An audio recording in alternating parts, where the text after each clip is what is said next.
So we're live now. Hi everyone, thank you for joining us for another event of the Mind the Bleep FY1 Survival Guide, organized by Dr. Nihal Chanian and myself, Hamza. We're both FY1 doctors working at the Shrewsbury and NHS Telford Trust in the West Midlands. And the talk today will be on preparing for FY1. We shall be recording this session and it will be available on the Medal page and the Mind the Bleep YouTube channel as well. We also have a short feedback form at the end. It will be really helpful for us to know how these events are going on. But also on filling out this feedback form, you'll get a certificate which will be useful for your portfolio. So please fill out the feedback forms at the end. Please remember to ask questions in the chat. We'll ask Dr. Chanian about those questions in the end, but I'll also be available during this presentation to answer your questions in the chat. So without waiting, I'll pass you on to Dr. Nihal Chanian. Thank you. Hi guys. Hamza, can you hear me and see my screen? Yes, I can. Perfect. So hi guys, I'm Nihal Chanian. I'm one of the F1s working in the West Midlands at the moment. This is our second webinar in our FY1 Survival Guide webinar series, and it's on preparing for FY1. This webinar will be brief but hopefully quite informative, and let you know the useful things to do when preparing for FY1 over the coming months. Without further ado, let's get started. So in terms of the contents of this session, we're going to cover the useful resources. So books, apps, podcasts, okay. Things to buy, so essential equipment you need for the job, lifestyle things that can be useful for on-calls. We'll cover some of the boring stuff, so things like paperwork that you need before starting. And we'll go on things you can do to prepare for your first day or week, and we'll summarize at the end. So in terms of useful books, the go-to book for most junior doctors in FY1 is the Oxford Handbook for the Foundation Programme by Tim Raine. This, to be honest, is an essential staple of every junior doctor's bookshelf. It has chapters dedicated to preparing for FY1, life on the wards, prescribing, and more. You know, I've used this many times. It's got chapters on emergency situations. You can keep it on you in your bag. If you're not sure, whip it out and have a look. So just as an example, we'll take the first page, a list of emergencies. So I'll pick one at random. Sorry to disturb you, Nihal. I think some people are not managing to see your screen. Oh, are they not? Yeah. Let's have a look. I can see it, but yeah. Let's have a look.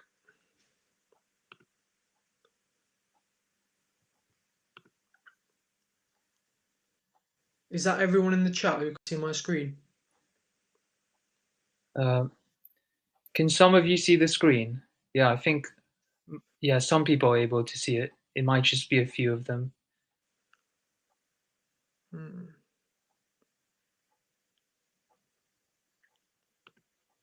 I'll go off and I'll present again.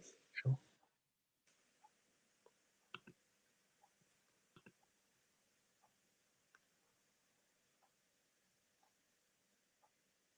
Can they see now? Yeah, they can see it now. That's good, yeah?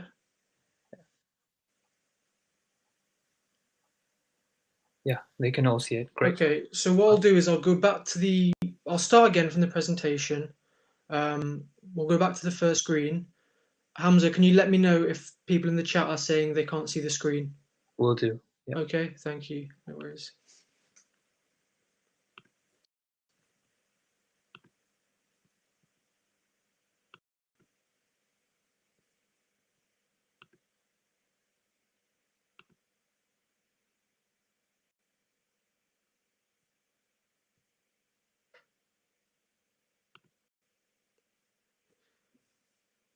Can people see that, Hamza? Can you guys see it? Would you mind just putting a comment in the chat? Yeah, they can see it. They can see it, great. So you guys have heard me, okay? We'll just start from this slide. Yeah, so we discussed the Oxford Handbook for the Foundation Programme. Very useful free if you join the MDU, which costs £10. Otherwise, it's about £30 on Amazon. Guys, you need to keep this on you at all times. It's so useful. Just as an example, I was going to pick an emergency, so I think we settled on hypertension. So that's 268. If you're panicked, stressed, and you need a source of help, okay, you can always call your seniors, but here we go. Runs you through to the A2E approach. Airway, check the airway is patent. Breathing, no respiratory effort, call the arrest team. Circulation, no palpable pulse, call the arrest team. Disability, GCS less than 8, call the anaesthetist. Everything you've been taught in medical school, okay? Defines it so an emergency is when the systolic BP is greater than 200 or the diastolic BP is greater than 120. Gives you practical tips like sitting the patient up, starting the patient on a 15 litres non-rebreathe mask if they're short of breath or their SATs are less than 94%. Gives you things to request, full set of OBS, ECG, do a history, examine, gives you the examinations that you need to do, respiratory, vascular, abdo, and eye. Okay. Tells you the blood tests that are important. So FBC, UNE, TFT, glucose, cortisol, and gives you a list of life-threatening causes, which we all have learnt at medical school, we all know, but on the spot, when you're dealing with a patient with hypertensive emergency, you probably won't think of some of these. So thyrotoxic storm, Cushing's reflex, pheochromocytoma, preeclampsia. Okay, so the book's very useful. It's the go-to book for most F1s. I'd recommend it. There's an alternative, which is known as the Hands-On Guide for the Foundation Programme. That's by Anna Donald. That's a practical guide for foundation doctors with tips for on-calls, including prescribing advice. It has expanded sections on emergencies and psychiatric evaluations. It's slightly cheaper than the Oxford Handbook at £24, but... Sorry again. I think we're having some technical difficulties with your microphone. We can still hear you, but it's breaking down a bit. Is it? Okay. Can you hear me now? We can hear you, but it's still breaking down a bit. Maybe it might be, is it plugged in correctly? Yeah, it is.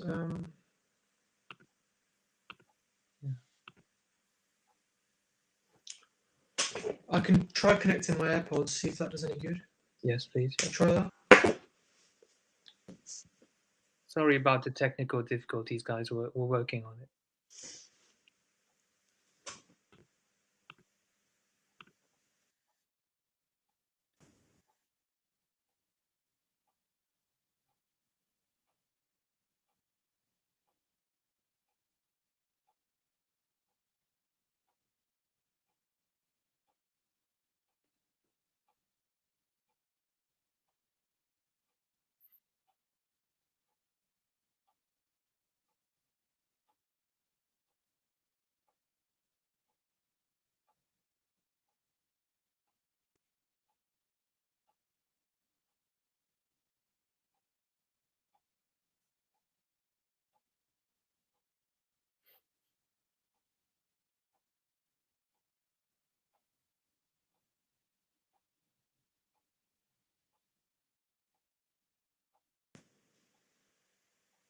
Do you want to try and see if we can hear you now? How is the audio now? Is it okay? No, it's much better now. Let me just ask them. Is it better for you guys watching us? The audio now? Yeah. You can hear me? Yes, we can hear you well. It's not breaking up. Hamza, you're on mute, I think.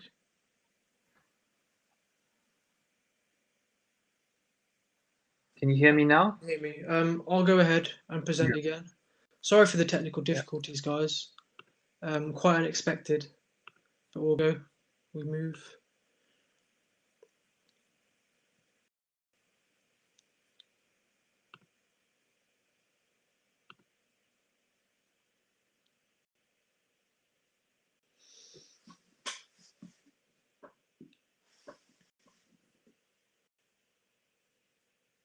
Okay.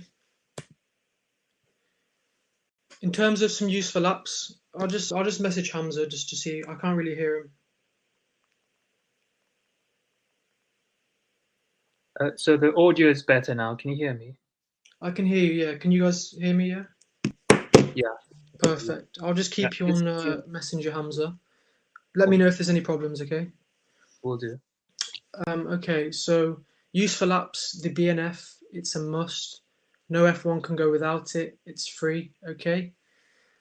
You'll be using this on a daily basis, guys. It really is a must. Go and download it today. Micro guide.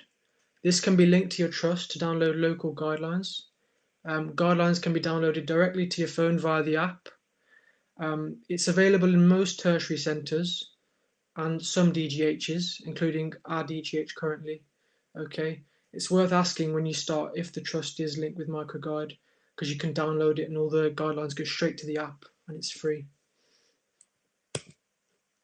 Some other useful apps include ToxBase.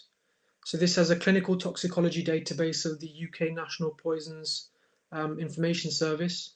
Very useful if you have an AMU or ED job. So, if you're on ED, you'll encounter patients who've taken certain things, certain poisons.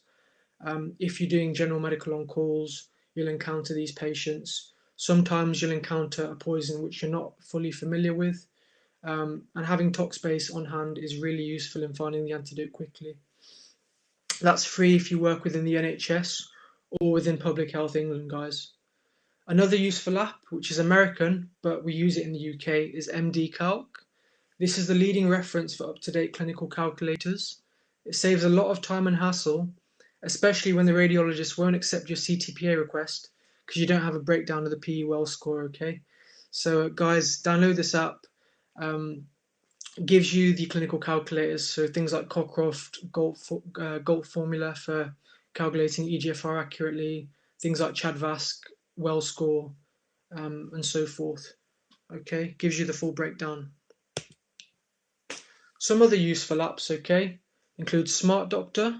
This provides quick, easy to access information on emergency scenarios, including news calls and ask to see patient scenarios. It's £2.49.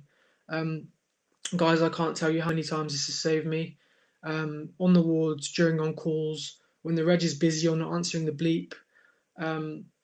This can be your pocket doctor, as they say, and give you some quick, easy, safe advice on how to handle an emergency situation when you're alone. Pocket doctor is an alternative. Again, this offers succinct info and checks for the assessments of the deteriorating patient. It's a bit more expensive, only £1 difference, which is manageable, but I think people generally tend to steer towards Smart Doctor, but if you want, you can download both and see which one you prefer.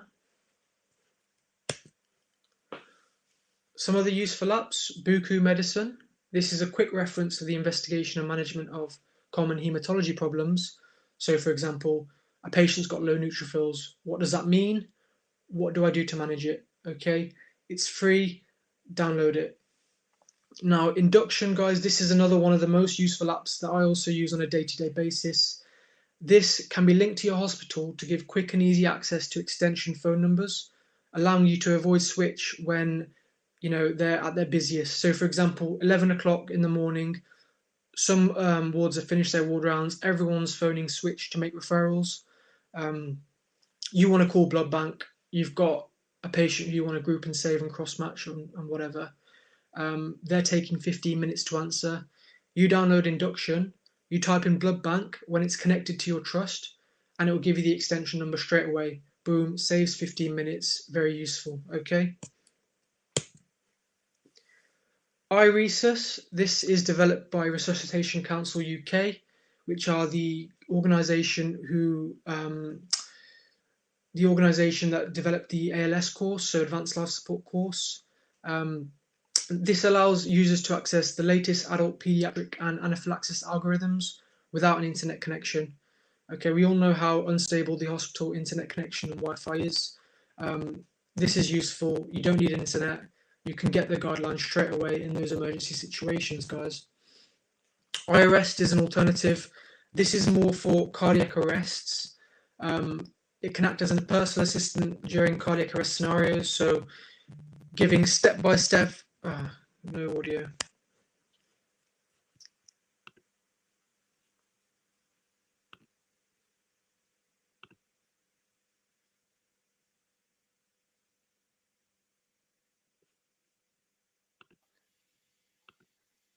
Yeah, it was breaking down a bit. Yeah, I'll just turn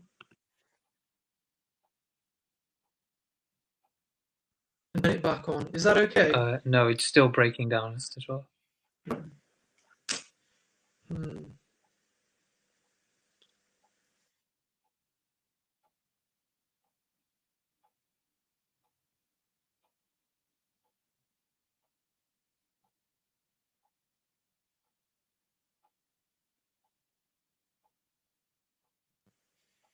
How about now? No, it's still the same, unfortunately. What do you think we should do, Hamza? Do you want to give it a go? Yeah, do you think there might be like some interference or around? I don't think so. Yeah. Give me a second, guys. Give me a second.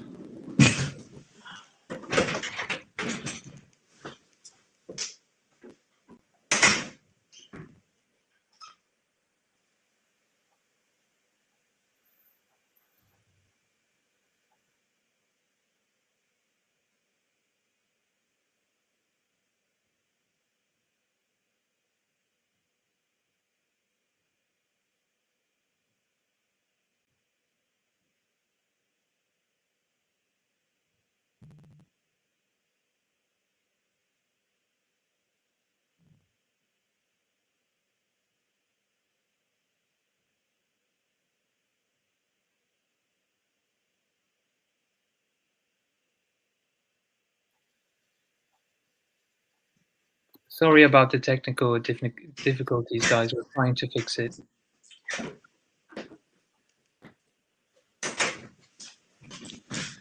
Can you hear me now, Hamza? I can hear you, but still, it's breaking apart. Is it? Yeah. I mean, we can still understand you. It's just like it's not very clear. I Shall I just reckon, deliver the talk anyway, and we? yeah, I think we Yeah. should just crack on, and then like if there are any questions, we can answer it at the end. I'll speak slowly, okay? Yeah. Okay.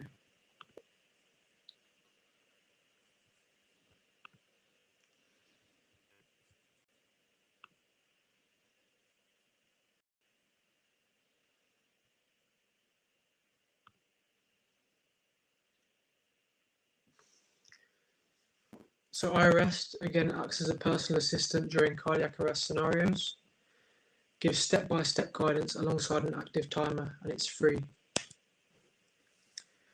Some additional resources. The Sharp Scratch BMJ Student Podcast on Spotify gives practical advice for incoming FY1s. The Class of Corona podcast offers incoming advice for FY1s again. The 30 doctors offer their advice to new F1s on the Zero to Final website. The Don't Be a Smartass Guardian article gives real life advice, useful advice on how to be a safe F1. And last but not least, the Mind the Bleep website for free webinars and articles, guys. This is hands down your best resource as an incoming FY1. Here's a list of our webinar series. So we've got 10 webinars as part of the FY1 Survival Guide series.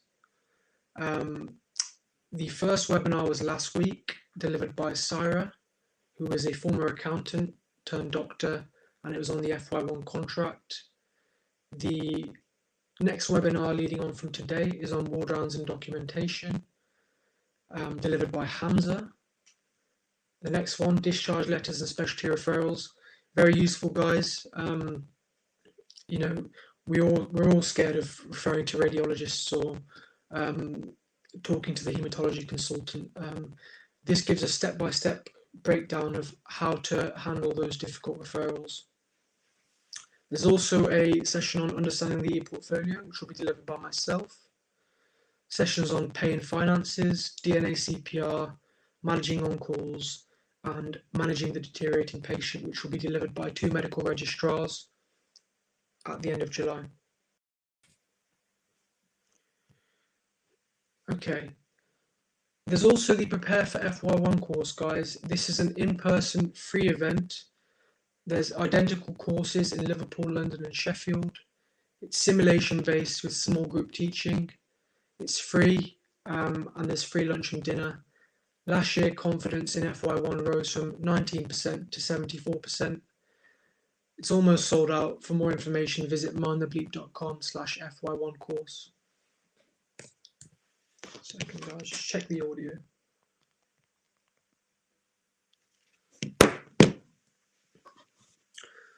Some useful equipment: a stethoscope. Okay, at Mind the Bleep, we recommend the Littmann 3. I've got the Cardiology Littmann 4. It doesn't really matter which one you get. If you're going to be a GP or specialise in medicine, the Littmann 4 can be quite useful because it does allow you to pick up those extra few sounds, but it's not essential. Okay. Black pens, lots of them. On those, you will be losing your pens all the time, guys. It's a running joke amongst doctors that you'll lose 2 pens a day. And, you know, people will nick your black pens. You'll take other people's black pens if you see them lying around because, you know, it's so busy and hectic on the wards. Essentially, guys, you need your black pens. Buy a pen torch.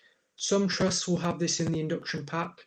Don't use your phone. It can come across as unprofessional to some patients.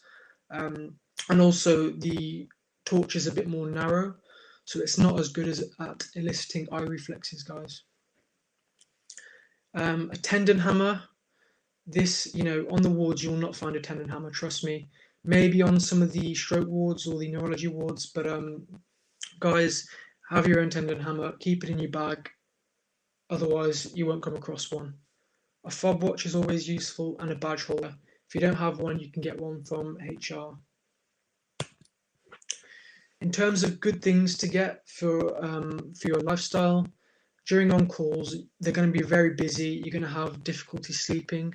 You want to optimize your sleep because your circadian rhythm is going to be completely thrown off. So things like a blackout sleep mask, earplugs, okay? Get a water bottle, fill it up, drink it throughout the day. Otherwise, you're going to be angry, okay? You're going to be dehydrated and angry at the end of the day, and we don't want that. Pair of Crocs, comfortable trainers. You know, you don't want to be wearing your brother brown shoes on the wards, guys. They might look good, but at the end of the day, your feet are going to be killing. Trust me, go for the comfortable trainers. Everyone wears them. It's not seen as unprofessional in the slightest, okay? Power banks, spare charging cables. This is because you're going to be using your phone to contact other doctors. You're going to be, using the apps, so you're going to be using a lot of charge, and so having these on hand is always useful. In terms of the boring stuff, guys, this is all the documentation and letters sort of you need to get ready before you start FY1.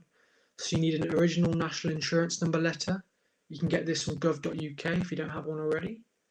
You need a vaccine letter. For this, you can contact your GP, or you can contact occupational health at your medical school.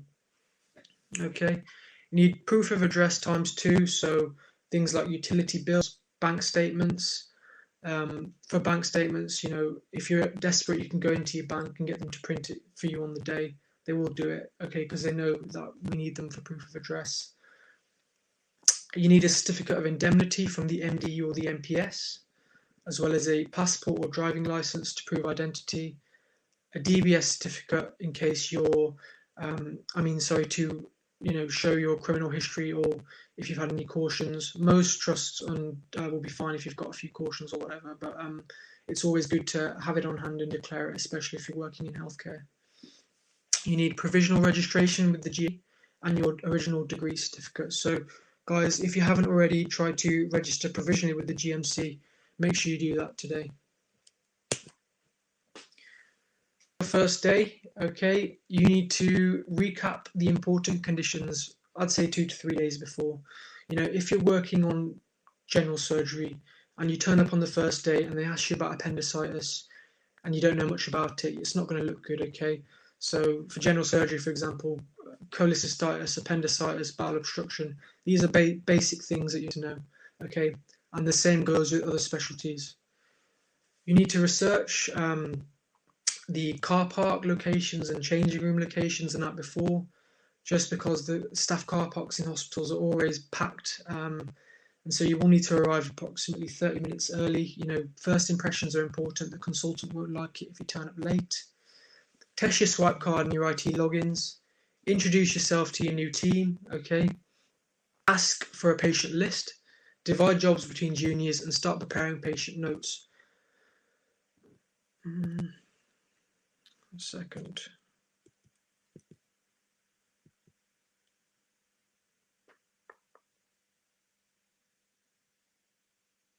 Yeah, that's much better. Is that okay? Yeah. Great. Okay. Prepare patients. So when I say prepare patient notes, I mean write down the name of the consultant who's leading the ward round. Write down the date and the time. A problem list. What's the patient coming with? What have they developed during their stay? For example, an AKI, okay? What are their bloods and OBS? That's all you need to do. And then the consultant will come with you and you'll see the patient. Or if you're doing a solo ward round, it's slightly different, and we'll cover that in Hamza's ward round talk. In your first week, you need to find out any useful door codes. Ask seniors where to access intranet guidelines or FY1 cheat sheets. Get your seniors bleeps or mobile numbers. Contact your clinical and educational supervisors via email. This is to arrange your initial meeting, which is a mandatory part of all your portfolios, okay? If you don't do things like this, you'll fail the year. Okay, so you need to email them. They can often take a week or two to reply because, consultants are so busy. If they don't reply, you've got to chase them up with a second email or perhaps contact the secretary, okay? Because if you don't have these meetings early, it's on you and you could get in trouble, okay? Not trouble, but it's going to be an issue in terms of progression. Book your annual leave early and arrange any swaps. This is because you don't want to be the person who's having to take the odd day off here and there for your annual leave because the ward is short-staffed. Okay, you want to have your annual leave in blocks so you can go away somewhere or have a nice break from the wards. Doctors book it early, so in your first week or two, you need to arrange your annual leave. In summary, there's many useful resources for FY1, including apps, books, and podcasts. Make sure to prepare early. Prepare essential equipment in good time. Guys, take a good break now. I know we've discussed preparing for FY1 in our webinar series, but this is really the time for you guys to take a good break. You've earned it, okay? And you probably won't get a break like this again unless you take an F3 year. If your knowledge is rusty, have a brief read, okay? You don't need to go overboard, but just, have a quick glance over the important conditions you might come across and know the basics in terms of management. And finally, guys, have confidence and enjoy the process. You've all passed finals. You've done so well. You are here today because you deserve it and you have the knowledge at hand to do the job of an FY1, okay? You're only a house officer or FY1 once, so enjoy the process and make some memories, okay? That's the end of my presentation. Does anyone have any questions?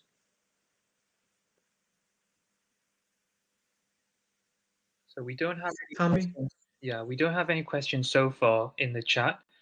So you guys can start putting some questions in the chat now and we'll try answer them. Nihal has also put up the QR code. And I'm putting the link in the chat for the feedback forms to get your certificate. Yeah, we'll also email the slides over to you guys at the end. We'll get your email address through the feedback forms. So if there are any questions, please put them in the chat. So we have a question from Risata. So she's asking, how much leave do we get in F1 each year in F1? So guys, you get 9 days per rotation, okay?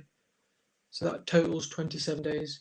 You can get extra days for things like working on bank holidays. So that counts as a day off in lieu, as long as you get a consultant to sign it off, okay?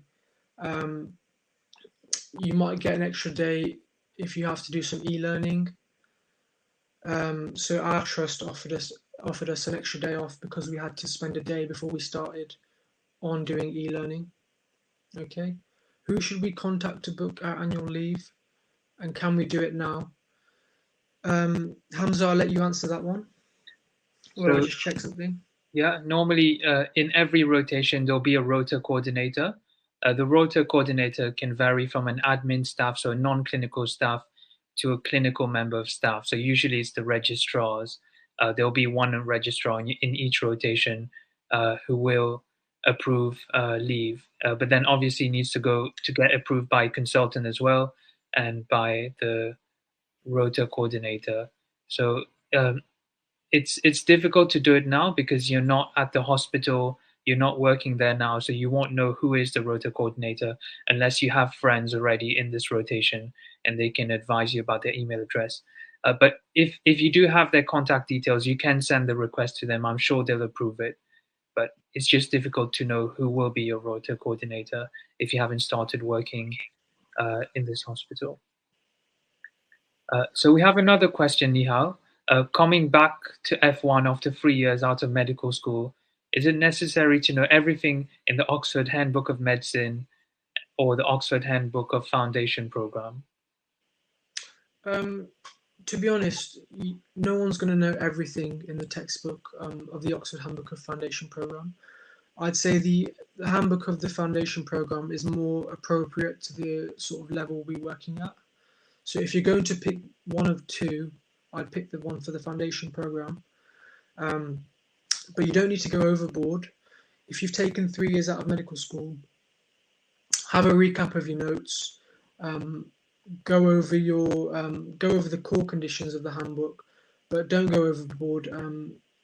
Yeah, I think the Oxford Handbook of Medicine is probably a bit too broad. I don't think it'd be as useful as the Oxford Handbook of Foundation program. And to be honest, that book is your best resource in terms of going over the conditions. So if you intend not to take annual leave and work during that, will you get paid for it? Or is that a compulsory, or is it compulsory to take annual leave? Do you want me to It's answer? not it's not compulsory to take annual leave, okay? Some trusts will pay you to take away your annual leave days, okay, if that makes sense. So they'll pay you to work on a day where you could be taking annual leave, but not all trusts operate in that way. Um, yeah, I'd advise taking your annual leave because you get full pay for it.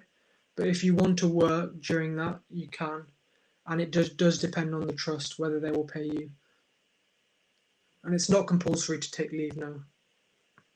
But just to add to that, so even though we have left the European Union, we're still adhering to the European Union time directive work rules. So, uh, in terms of your hospital, they won't let you work more than 48 hours uh, in total per week. And if you don't take your annual leave and you decide to work on your annual leave, you'll get paid on your base rate. You won't get paid for locum rate. So it will be like 11 or 12 pounds an hour, which is not a lot. So I would both personally recommend taking your annual leave. How do you get the F1 Oxford Handbook from the MDU? So I believe that's just signing up to the MDU, isn't it, Nihal? You just sign up with the MDU and it will arrive at your front door. They'll post it to you. If your annual leave days are not used in one block, can they be transferred to the next block? This depends on your trust. I've tried doing this and it hasn't worked for me. They've said no. So it varies from place to place. I think most places like you to take your annual leave in your block. So your 9 days in your first block, 9 days in your second block, 9 days in your third block. Just because if you take, say, 2 days off in your first block and then you try and pass over 7 days and take 16 in your second block, that leaves that department understaffed, and the CD of that department won't be happy. Okay, so they tend to say no to that. Unfortunately, it's just the way F1 and F2 works. It's difficult. It's difficult to take extended holidays. What you can do though is you can take, say, 9 days of annual leave off in a block, and then if you've got an on call, you can swap that with someone else just to get an extended bit of leave. if you want to go home for 2 weeks or travel somewhere for 2 weeks, that's a way to work around that. But you do need to find someone to swap your on call because you can't book those off as annual leave. Is that right, Hamza? Do you have Yeah. anything to add to that? Yeah, so I agree.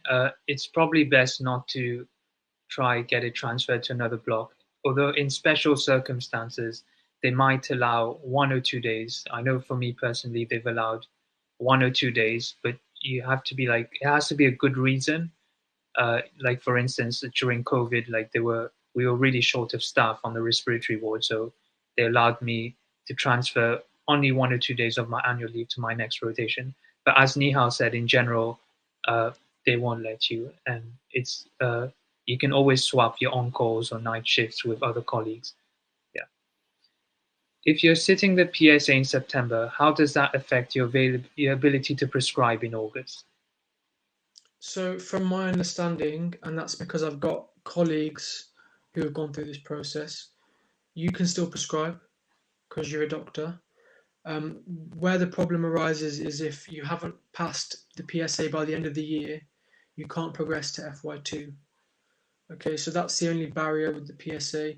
Hamza, I believe you, if you haven't passed the PSA, you can prescribe controlled drugs. Is that correct? That's right. Although it would depend on the trust. So for us Yeah. at Shrewsbury, they're allowing people who've not passed the PSA to prescribe, and I believe that would be the case for most trusts in the country. But it is trust dependent. But as Nihal said, you're okay for F1. It's just for F2. You need to pass the PSA to progress to become an F2 doctor. Did you get your job contract checked by the BMA before you sent off your forms? I did. So I am a member of the BMA, and essentially I just sent them my contract, and they checked it for me and made sure it was compliant with the European Working Time Directive. Um, it was really useful. My contract was compliant, fortunately, but if it's not, um, they will pick up on that and they will go get into contact with your trust essentially to find out why it's not compliant.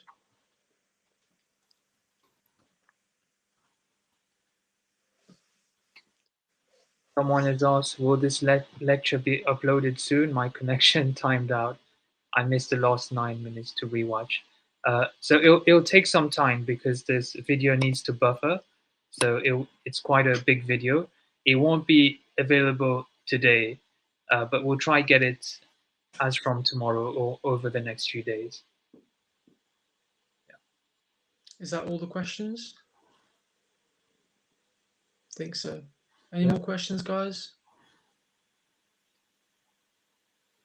Missed the answer to my question about annual leave. What was the question about annual leave? Is it if you intend not to take annual leave and work during that, will you get paid for it, or is it compulsory to take annual leave? So annual leave is not compulsory. Some trusts will pay you to take away your annual leave days. So if you want to give them 9 annual leave days and work on those days instead, they will pay you. But it does vary from trust to trust. Um, I would always recommend taking your annual leave and getting paid for it because you get full pay. But if you want to work during your annual leave because you love work that much, that's entirely up to you.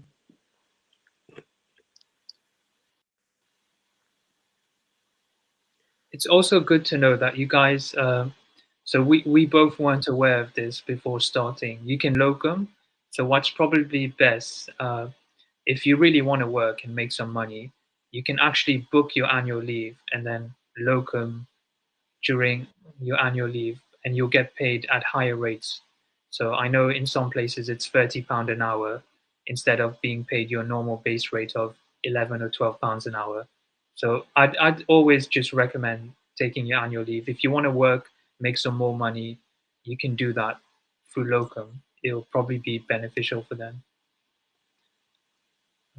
There's someone who's emailed about an email address for elective in Shrewsbury. So I'll just try to find this now, but we can go through the other questions in the meantime. Yeah, I'll go through them. It's fine. My trust says I'll get the contract on the starting date. Is that allowed? As I won't be able to get it checked beforehand. that really doesn't make sense because you can't be working if you've not got a contract. Your first day, you have not signed the contract, so how can you be working? If that's the case, then I would recommend contacting the BMA and getting them to get in touch with the trust so you can get your contract because that's a bit dodgy in my opinion. What do you think, Hamza? Yeah, I agree. Yeah, contact the BMA if they're not going to give you your contract. What are some leadership roles you can hold in the hospital as an F1, F2, trying to rack up CST or IMT points? Um, some of the big ones are like president of the doctor's mess, um, local BMA rep. You can also set up something like a sports society and be the lead of that. As long as you get a consultant to sign it off, um, that will count as leadership. Okay. You can also contact teaching organisations like Mind the Bleep um, and ask if they've got any roles going around where you can fill those roles if you've got certain skills that you can offer. Um, Organisations like Mind the Bleep would be happy to take you. So there's lots of options for leadership roles, both in the hospital and through online organisations. Just send lots of emails, get in touch, and pray someone gets back to you. Saad Abdul Hamid said, "Do we need to have the lab values memorized before starting?" No, you don't. When you um, get your results on the clinical portal or whatever system you have for getting bloods, it gives you the values, the ranges for normal and abnormal. So no, you don't need to memorize lab values. We But can't locum as F1s. You can locum as an F1 on your bank. So you can't sign up with an agency and start locuming at different trusts. You can locum at your hospital to fill shifts. That's entirely legal. Most trusts operate that way. Um, so yeah, you can locum on your hospital bank, which is essentially a hospital organisation. how did you find the TAB assessment process? Was it hard to get good feedbacks? The TAB assessment process is an interesting one. You need to get 10 feedbacks, a couple from a consultant, a couple from colleagues, a couple from nurses, and other members of the MDT team. I found it quite difficult. I'm not going to lie. I had to contact a lot of different people. But if you've been on the wards and been present and been hardworking with your colleagues, you'll get good feedbacks. All my feedbacks are really good, so I was happy with that. But sometimes it can be hard to chase consultants for feedback, for example. So I think that was my issue. I had to get a couple of feedbacks from consultants and none of them were replying. So if this is the case, you can contact your clinical supervisor who should be able to help you out with that sort of thing. And the tab, you can send it to anyone. I mean, there are certain criteria in terms of their job title, but for consultants, it can be any consultant. So you will meet several consultants, several F2s, SHOs, regs, whilst doing on calls and stuff. And it goes to show people do appreciate the job you are doing as an F1. It is a tough job, but people do appreciate it. The difficulty can just be getting them to reply to their emails because they're so busy. But once they get around to replying, they will fill out, and it's not hard. Like they'll give you good feedback. Yeah, Any more questions, guys? I think that's everything, Hamza. I think so. Guys, sorry for the audio and screen problems. Entirely unexpected. We'll have a look into it and make sure it doesn't happen again. So again, really sorry about that, but hopefully the presentation was useful. It will be uploaded to Medal and YouTube. So if you haven't had a chance to watch all of it, you can come back to it. Okay, and again, I'd really appreciate it if you filled in some feedback. It enables us to figure out what went well, what didn't go so well, and then we can improve as medical educators and make our future webinars better and more useful. So really appreciate if you guys could fill in some feedback forms. But that's all from me. Thank you guys. Hamza, anything to add? No, just thank you for joining us. Nihal and I will send you guys the slides for the presentation as well. We'll get your email address through the feedback forms. So don't forget to fill out the feedback forms. Thank you, guys. Oh, Uh, one more question. How many hours would you suggest F1 study during their program to be abreast? This is variable. So if you want to study for an exam, um, MRCS, MRCP, you'll need to put in a few months. I mean, you can't sit MRCP in F1. You sit it in F2, but a few months for those exams. Otherwise, most F1s will do an hour or two a week. Would you say, Hamza? Not nothing I'd more than say that. so. Yeah, an hour a week.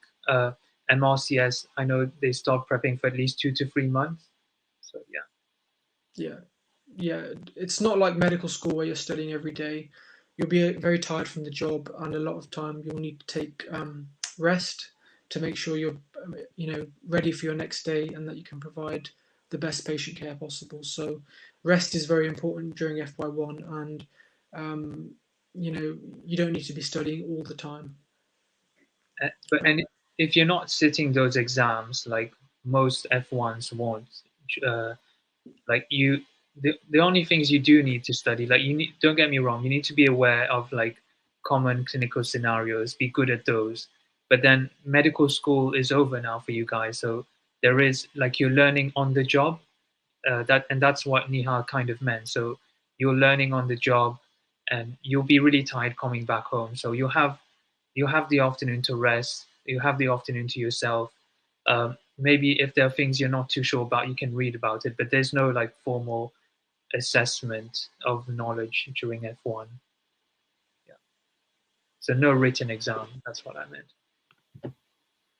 Perfect. Thank you, guys. Take care, everyone. Thank you very much. Is then now an exam to take before specialty application interviews? It depends on the specialty. So, a lot of like GP, obs and gynae, ophthalmology, radiology all you have to take the multi-specialty recruitment assessment, and you take that in F2 or whichever year you're applying. You can't take it in F1 because obviously you can't start the next year. So there is an exam to take for a lot of specialty application interviews. If it's something like surgery, there isn't. You can pass the MRCS, but it's not essential to getting a core surgical training post, for example. So basically, stick to Oxford Handbook and get some rest. Don't overdo things. That's what Said is saying here. Yeah, that's good advice. Okay. We have another question. How many hours does an F1 doctor work on average per month, including on-calls, weekends, etc.? I can't calculate that. So it In depends on your defense, rotation, but I yeah. think if you have like supernumerary jobs like pediatrics, ITU, uh, then it's basically 9 till 5, Monday till Friday. So yeah, 40 hours a week if it's supernumerary. Otherwise, it can't really go beyond 48 hours a week. Um, unless you opt out of the European Working Time Directive, I think then it can go up to 72 hours a week. So times that by 4 for your average per month. And most trusts, because they need people to work, they will try get the most out of these 48 hours. So it'll probably be 48 hours every week times 4. So 48 hours times 4, and that's how many hours you'll be working in a month if you're not in a supernumerary job. So we have another question, Nihal. What does supernumerary mean? Supernumerary means essentially you're not actually needed. So you're not needed for the department to run. So certain supernumerary jobs include things like pediatrics, where you'll mainly be learning through um, being an additional person to the team. Whereas if you're working on something like a cardiology ward or acute medicine, you won't be supernumerary. You'll be clerking in patients. You'll be part of the team doing the job, running the department. A supernumerary means you're additional. So there are certain posts like I know one of my colleagues is doing a histopathology post as an F1. So she can't actually add much to the department. She's mainly there for learning purposes. And that's essentially what supernumerary means. It means it's quite a chill job. It's probably going to be 40 hours a week. and you'll be learning through observations and teaching more than doing an actual job. Would you recommend opting out of the European Time Directive or not? Um, it depends on your personal situation. So I personally opted out of the European Time Directive because I wanted to work more hours as a locum. Um, if you are, you know, if you don't really want to come into work on your days off and you don't want to locum, you don't need the extra money, and you only want to work maximum 48 hours a week average, then don't opt out of the European Time Directive. But if you want to locum, if you want to make money, if you want to do extra shifts, then it's probably in your best interest to opt out. And I agree. So I'd probably opt. I wouldn't opt out of the European Time Directive. And then if you want to pick up shifts, like just do them as locum. Although I was kind of the same when I started, so I thought like I wanted to make as much money as possible, and I was thinking of opting out. But you'll soon realize that you'll be so tired that even 48 hours in a week, that's a lot. Like, yeah. So we'd Yeah, I recommend agree. sticking to that, but obviously it's your personal decision. Is the pay Is the different then for supernumerary? Yeah, so you won't get banding, so extra pay for on calls on nights because you won't be working them. You'll be working 9 to 5 most of the time. So you'll get paid your base rate. I think at the moment it's about £13 an hour times 8 hours for the day times 4 for the week. Yeah. How do you how do you opt out, and what are the pros and cons? Opt out via filling in a form which your trust will email you.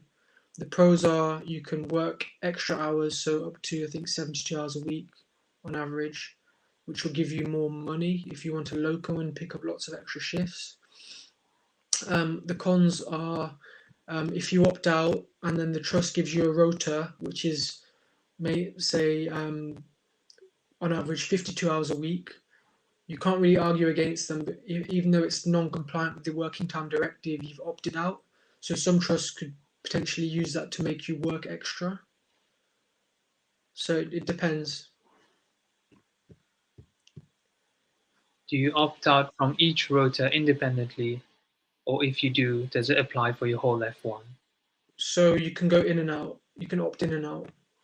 So you just contact the rota department, the staffing department, and opt in and out. So if you want to be in for one job but out for another, then you can just switch it up.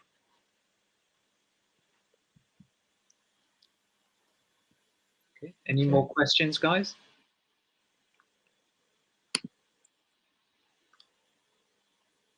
I think we'll call it a day, Hamza. I can't see any new questions. No.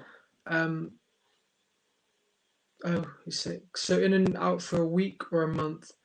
So in for a rotation, so 4 months, and then out for the next rotation, again 4 months. Okay. I think that's about it. So I'm just gonna post the link for the feedback form again. Yeah. And thank you for joining us today. We'll email the slides over to you guys. This recording will be available as well. And look out for more of our talks delivered by Nihal and myself. Thank you guys. Take care. Thank you.